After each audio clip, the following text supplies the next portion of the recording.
Shalom. Welcome again to Seekers of Meaning, the podcast TV arm of Jewish Sacred Aging. I'm your host, Rabbi Address. Thank you very, very much for joining us today in what I promise you will be a very, very interesting and enlightening conversation dealing with what continues to be one of the most, if not the most requested series of workshops that we do out of Jewish Sacred Aging, and that has to do with caregiving, which is in many ways, a new life stage when we're going to explore some of these things with two very, very important and experts in the field, one returnee and one brand new person. So we're very, very happy to welcome back Barry Jacobs, doctor of psychology, therapist here in the greater Philadelphia area, also the go-to caregiving person for the AARP, and Dr. Julia Meyer, also PsyDoc. The authors of the AARP Caregiver Answer Book, the AARP Caregiver Answer Book, anything you wanted to know in this book. Barry, welcome back. Julia, it's very, very lovely to meet you. I hope you're well and things are good, and congratulations on the book. Let's get right to it. Caregiving, a new life stage. Yes, no, talk to me. I'll start with Julia. That's a tricky question because people of all ages are caregivers. We might think of it typically as adult children taking care of a parent or a spouse taking care of a spouse, but actually about a quarter of caregivers are millennial or younger. Right. So it's a life stage, but it happens at all stages of life, let's say. And let's go right to the book, because you include a lot of the books that come out are just saying, how do I deal with my aging parent?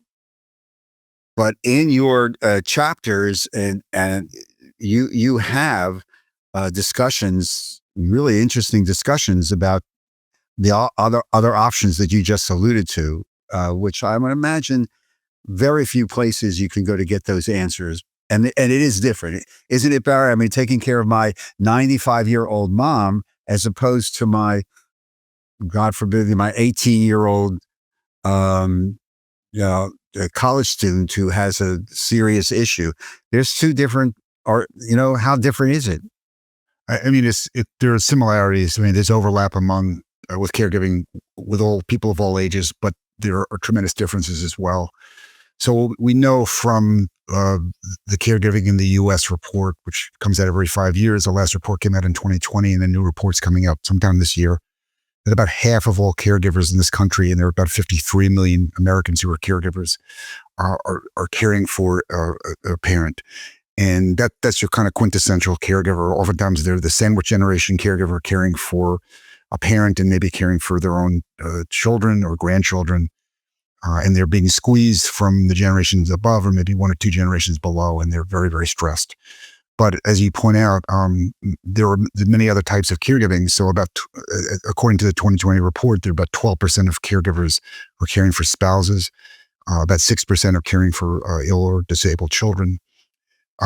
What we have found is that different caregiving creates different experiences, creates different stresses on the caregivers. So spousal caregivers tend to have poor overall health, tend to be more stressed, and to have higher rates of depression. Oftentimes because they're older, they tend to have their own chronic illnesses, and they tend to live with the person that they're providing care for, and so they're under greater duress. And so spousal caregivers have it really tough, more so than adult children. And that's not to say that adult children don't have it tough. They do. And Julie and I were both adult children caregivers, but spousal caregivers is really those are the folks that I think are struggling the most. We're being told in a popular press or whatever about this tsunami of caregiving, and is it because we're just talking about it more, or because we're living longer? And really the AARP post group is really now 3 generations. The 55-year-old, let's say, person who may have a child being bar mitzvah this weekend, and I'm not making that up,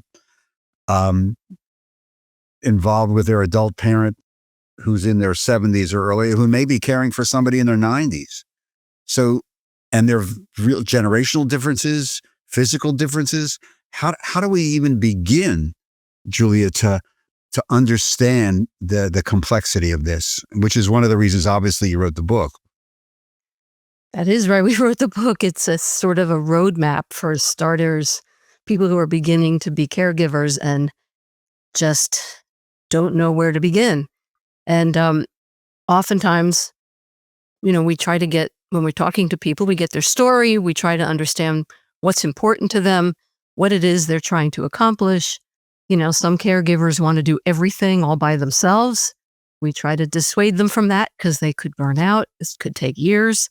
We try to help them understand that it's a long road. They need to learn about whatever illness their family member or loved one has. They need to get a support system in place.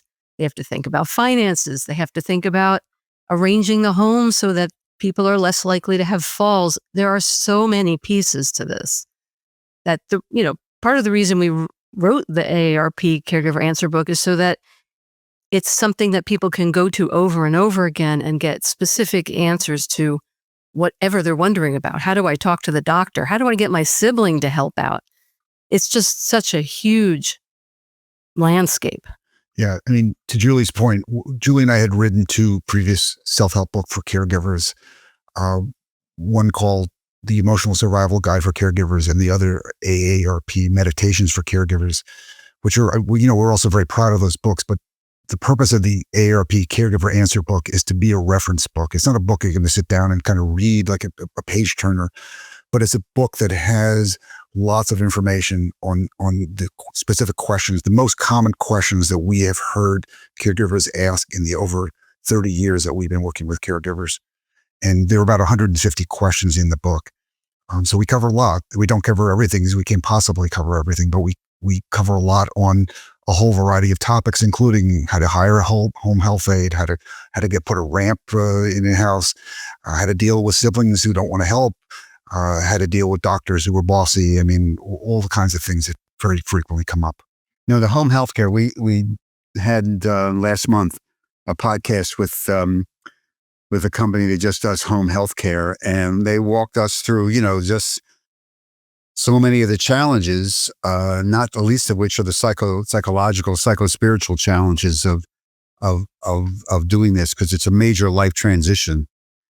Would it be safe to say that the AARP Caregivers Answer Book is a curriculum for caregiving? Sure. I mean, like Barry said, it doesn't cover absolutely everything, but it gives you a lot of basics. So at least you kind of get an idea of what you're doing and how to do it. And places, it's full of resources too. So you can search for more things if you need further information. The back end of the book is the resource section.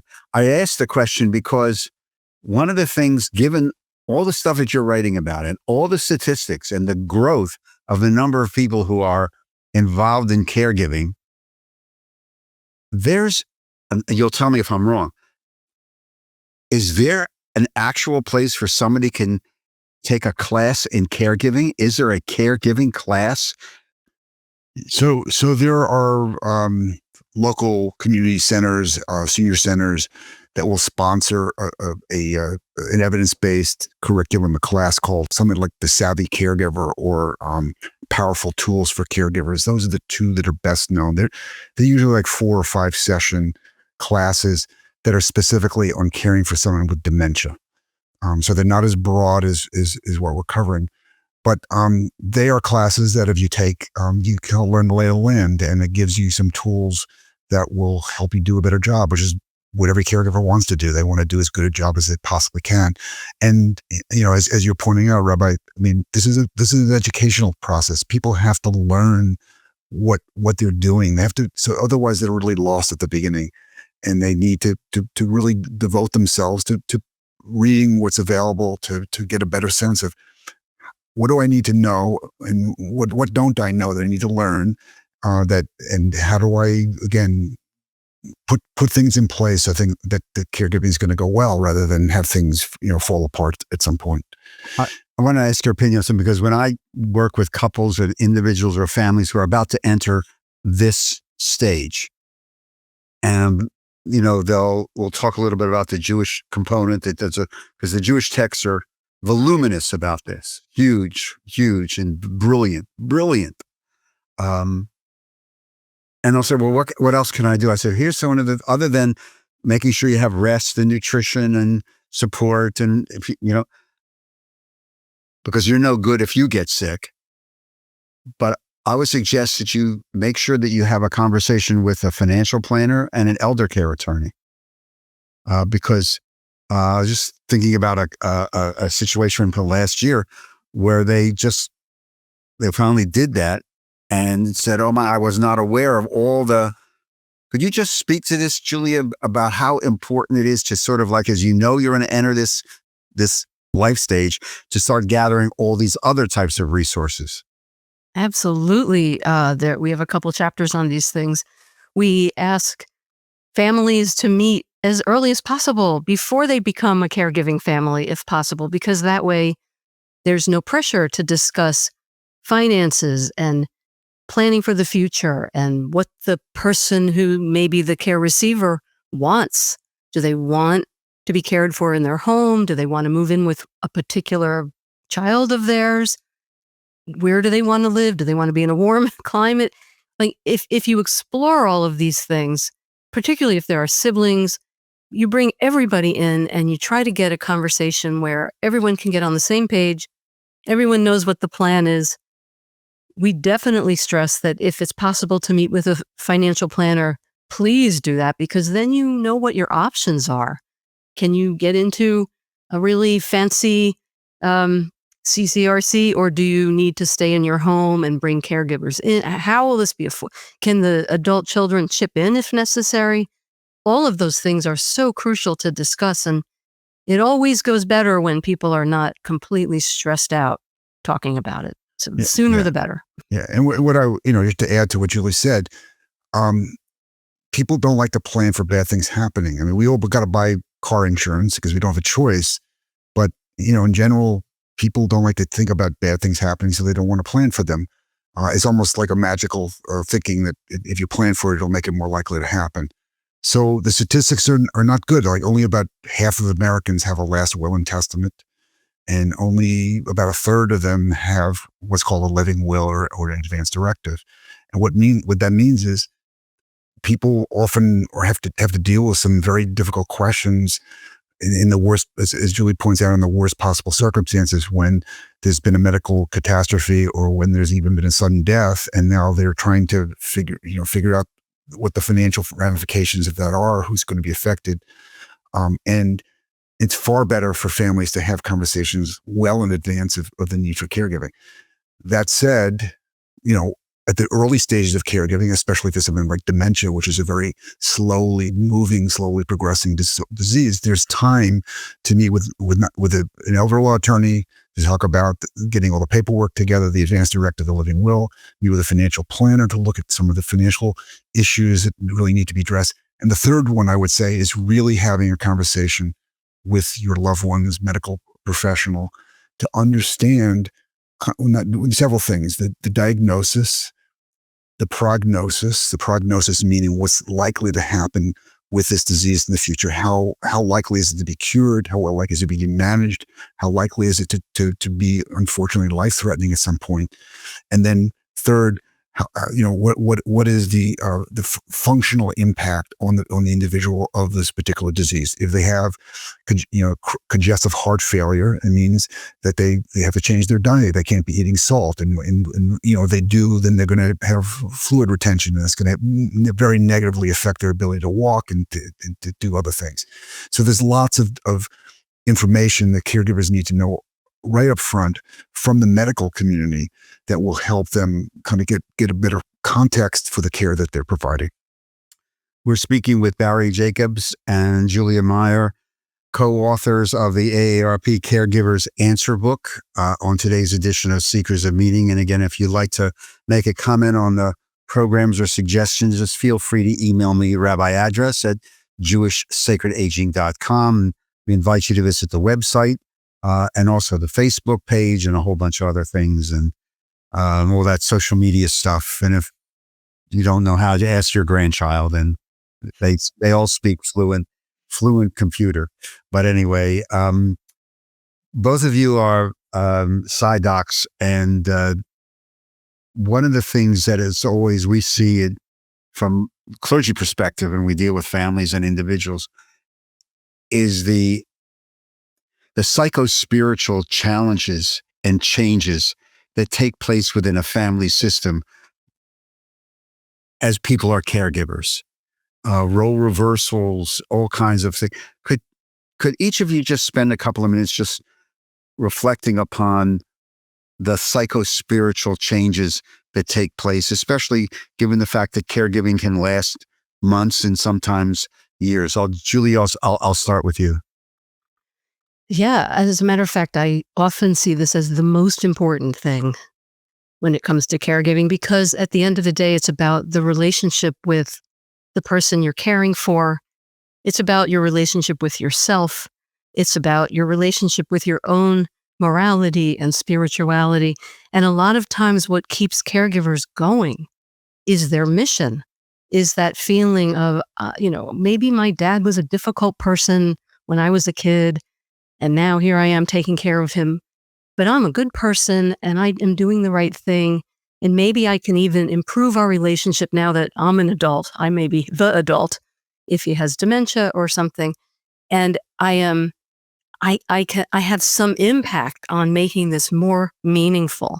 So a lot of times, we talk to people about being mindful in the moment of how important an opportunity caregiving can be. As difficult as it is, as frustrating, it's also an opportunity to find meaning and to build relationship with the care receiver, with siblings, with whoever else is involved in the picture, that can be transformative. I mean, I've certainly had people talk to me about how, they had a difficult relationship with their mom. They were never close. And then they became her caregiver. And in that process, the mom grew to respect her adult daughter more, that kind of thing. It's so meaningful. And then even after the care receiver does pass away, the caregiver gets to carry that and have that meaningful experience, that improved relationship with their mother or whoever. That is so core to what we want people to find through caregiving. Yeah, Bar? I'll just add the caregiver's relationship with God. If they have a strong faith, we see that sometimes tested by caregiving, sometimes strengthened by caregiving, and I'm sure you see this as well, Rabbi. What we've seen people who are angry at God for, say, causing their loved one to have a stroke or to develop dementia or Parkinson's disease, when they felt that is just simply unjust because their family member was a good person, a devout person, and maybe they themselves are a good and devout person, and they didn't deserve to have this visited upon them. And sometimes that means that people become disaffected from their faith and from their religious observance. But on the other hand, we also see people who turn toward their religious practice because it becomes a way for them to ground themselves, for them to kind of reinforce those values that Julie was talking about, the morality and the sense of, the importance, sense of duty, and also the sense of possibility and spiritual transformation that could occur through this. So, I think, caregiving is sort of a cliche, but it's like a crucible in which lots of good things could happen. All that said, it's not to take away from how stressful it is. It's also it's an extremely stressful passage in the lives of family.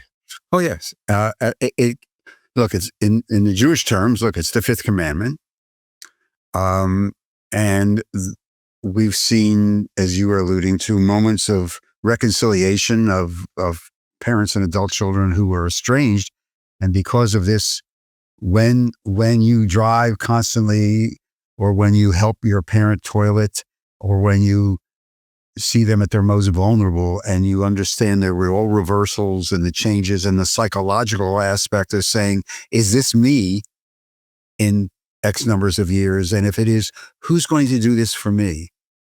These are hugely spiritual moments, hugely spiritual moments. The sad thing about it is that not enough synagogues or religious institutions really take the time to talk to their own people about their own religious traditions, texts that inform how to answer these moments. Because in Judaism, they're all there. But they are profoundly spiritual moments.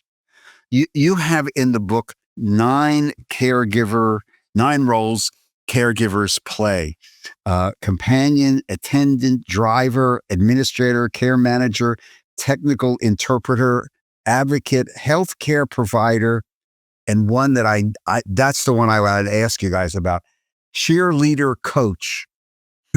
Okay, rah rah rah. Sis, what? Okay, Barry, cheerleader coach. What are these 9? What is that? Well, so I took care of my mom. Actually, Julie and I both took care of my mom toward the end of her life when she had vascular dementia.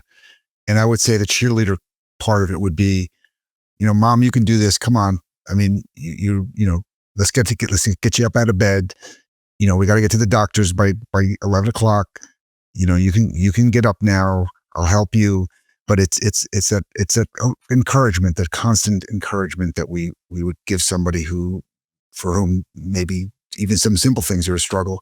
And the coaching part may be, Mom, you're having trouble swallowing, so I'm going to watch you swallow the pill, and you need to tuck your chin when you swallow because you'll be less likely to gag. And so, Mom didn't always like to be coached, frankly. Mom liked to be the coach. She didn't like to be coached. No, but the fact is, we caregivers do a lot of that. They do a lot of cajoling. They do a lot of attaboys, like, you can do this, come on. And that's part of the role. I just when I looked at those things, having done that with my mom, who did not like to be coached at all. I said, well, yeah, I did that. I was certainly the driver because I'm an only. When I got to the cheerleading and coach, I literally started to giggle. And I was thinking, oh yeah, right. I would say, come on, Mom, you just don't talk to me like that. We get it. My mom was the worst at accepting help. So maybe your mom was worse, I should say. Oh, no. It may have been generational. Juliet, when my caregiving role is over, either because the person has gotten well or the person has died, and this had been a major component of my identity, and now that is over, you run across people who just don't know what to do. They're lost. They've lost that raison d'etre. All the time. Oh. All the time. Because caregiving is so consuming, and depending on who they're caring for, if it's a spouse, if it's a parent, particularly a beloved parent, it's so meaningful and it becomes so defining, and you often, statistically anyway, goes on for years.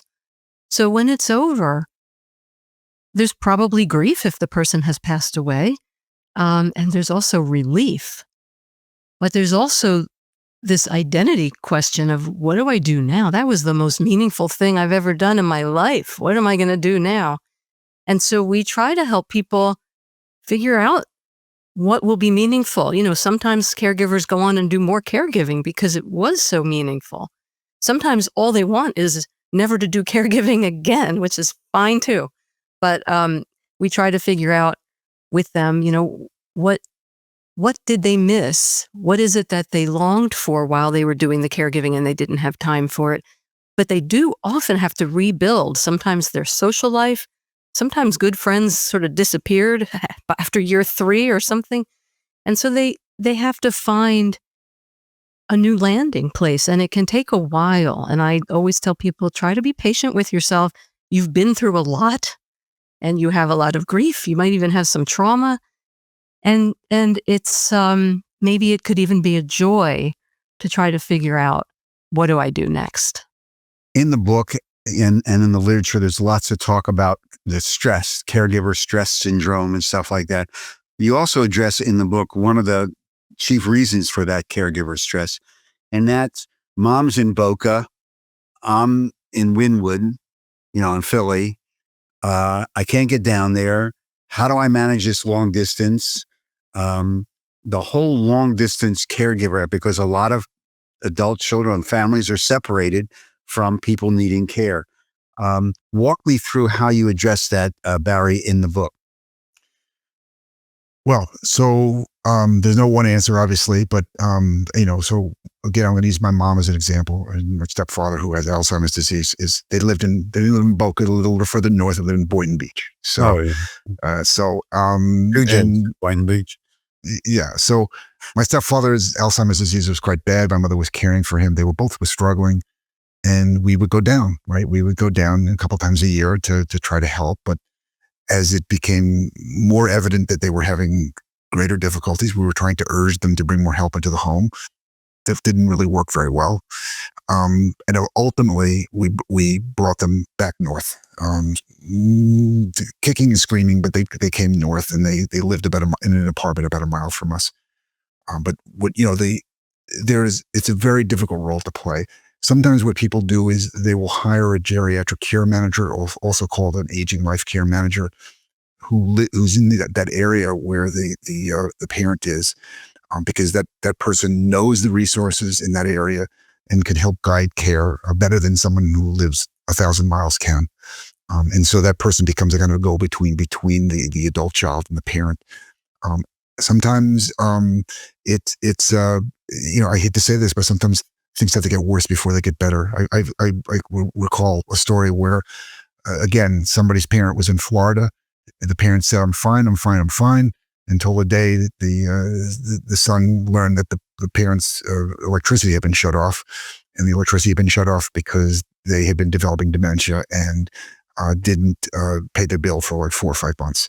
And so we have to keep tabs on from a long distance. We can't be intrusive from a long distance because that doesn't generally work very well. But we have to do the best we can. I know what I guess you call reverse migration, and moving loved ones back, which in itself can be traumatic. Because I remember I've talked to enough families and say, well, we've been down in Boynton for 25 years. There's nobody left back home. And so you have your own life to live. Where are you going to put me? I'm going to be all alone. At least down here, I have a couple of friends. But as you said, these are all part of the stressors and the costs, which is again another reason why it's great. I think it's your chapter 10 that has the chapter on the costs of caregiving, which are getting larger, more, and the fear of when you're caring for an older adult, of them outliving their money, which happened to my mom, and that's it's another stressor. How am I going to do this? Where am I going to do this with? And who am I going to do this with? There's a part of our tradition that talks about truth telling. You're a caregiver. You love the person you're caring for. You're invested with them in so many different ways. How do you manage telling the truth? You're looking at me, Julie. The truth about their financial situation? The truth. Because we had to do that. Yeah, the truth about their financial situation, or the truth about the fact that, the arsenal of technology has been exhausted. We now have to make some very serious decisions. It's a very tough conversation. You do it lovingly as you can, like everything. I always think when you're thinking about the care receiver, you want to have as much compassion as possible. Sometimes they make you angry and frustrated. And even then, you want to take that step back and have compassion. So if you're talking about the fact that they've run out of money, which my in-laws did, and we had to help them out, you do it in the kindest way you can. And you do it saying, I'm on your team. We're going to figure this out together. You may have run out of money and outlived your finances, and people are living longer, and that's happening more. But we're here to support you. We want to do this with you. We're not going to take over. We want to be partners. I think even when you're talking to a loved one about the fact that whatever the Parkinson's that they have is going to lead to their demise, you still, we talk about it lovingly. I'm going to be here with you, as much as possible. I'm going to hold your hand. I'm going to walk with you. I think that's the only way you can really deal with these kinds of extremely difficult conversations. Yeah, and I just add in our family situation, our children were still teenagers when we moved. My mom and stepfather were up from Florida, and so that was like a bonus, right? They were going to be taken care of, which they weren't so keen about being taken care of, but they were going to have more contact with their grandchildren, and that meant a lot to them. And frankly, through most of our children's lives, their grandparents were living in Florida. They did not know each other very well. And now this was an opportunity for the grandparent and grandchild to really get to know one another, because they were seeing each other all the time. And so it's a little something. It's not, there's a lot of tough parts of this about bringing someone up that hasn't really endured winter in a long time. And now they're going to have to deal with the cold weather or deal with ice. So, but as you will find out, that relationship of grandparent to grandchild is very therapeutic. And it's magical. It is magical. It's another story. Another story for another time. The combating, and Julia mentioned this, talking to people and making sure in any way that, because getting older and frail with illness, the issue of being alone, of loneliness, of being isolated, sometimes even being talked down to, what some people call the third person invisible, that is very prevalent, because ultimately you're dealing with the ultimate aloneness, especially in terminal cases. So that presence, that's another spiritual component of caregiving. We live in New Jersey, you live across the river, so we have medical aid in dying. And I've been involved with about 3 cases with this. And the people have done podcasts for us last year. Where do you, as therapists, as authors of this book, obviously this is coming up, because there are 10 jurisdictions in the United States where this is legal. What advice, how do you handle this as one of the questions that come up in the answer book? Well, truthfully, we live in Pennsylvania where medical aid in dying is not available, legal, right? And we haven't dealt with it very much. Certainly, the medical aid in dying process is a legal process with lots of stringent measures to ensure that people are not are ending their lives without cause.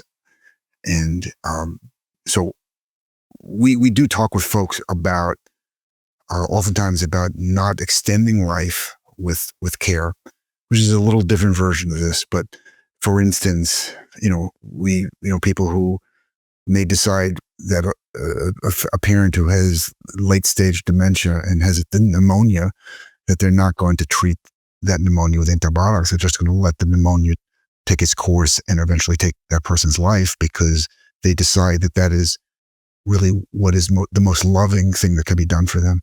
I've had many conversations with mostly clients of mine, but also just anyone who knows that we write these books, about quality of life. So, palliative care, I have a client whose mother has dementia, and he's so worried, should I take her to the doctor because she has, a sore on her arm, or should we just not take her to the doctor? And what I always say, I don't know the answer to that specific question, but what I always say is, imagine yourself in her shoes.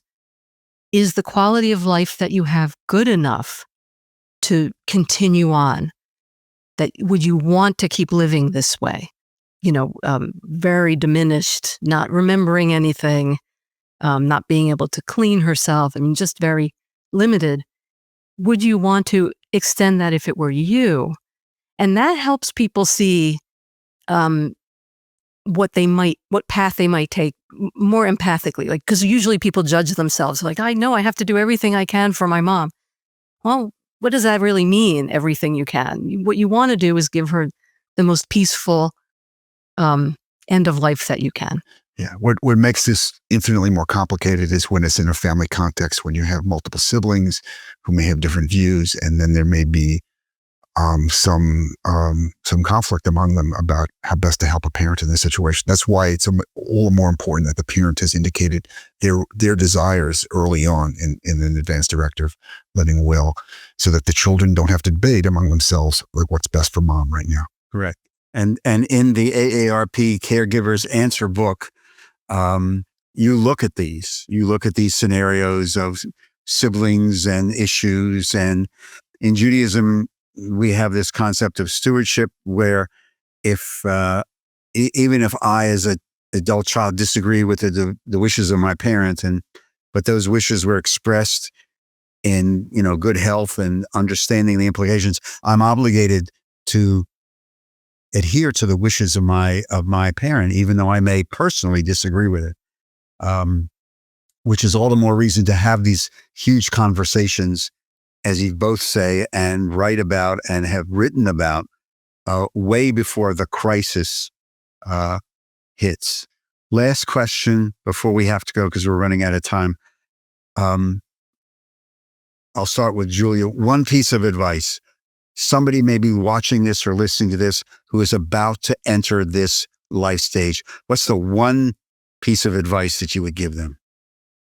One, I have a handful, but the first one, other than read the book, the first one is make sure you have a community, and use that community thoughtfully. If you are a member of a synagogue or a religious institution, let your people know that this is happening, that you're going to need their support, and whatever systems are in place in that community, make use of them. Do not be afraid to ask. Do not be afraid to receive. Thank you. Bar?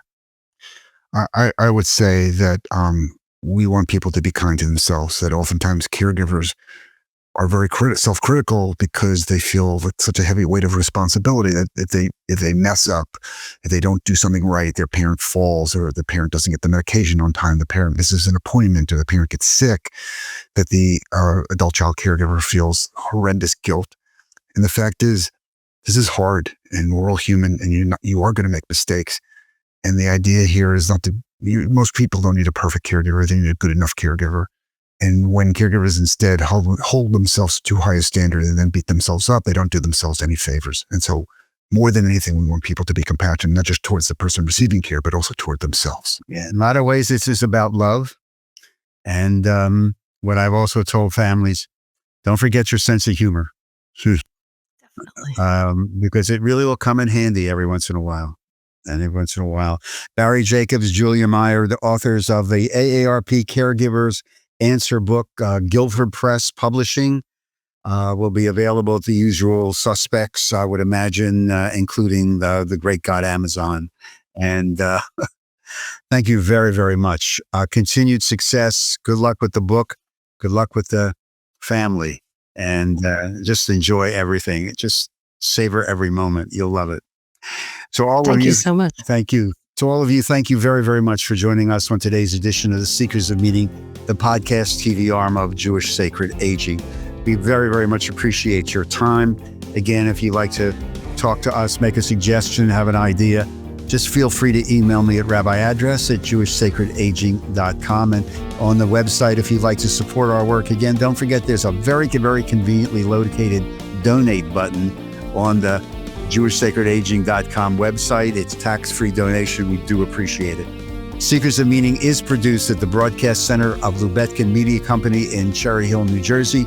And a big super shout out to our super producer, Steve Lubetkin. Until we see each other again on the next Seekers of Meaning, take care of yourself, stay healthy, stay well, and most of all, be kind to one another. Shalom.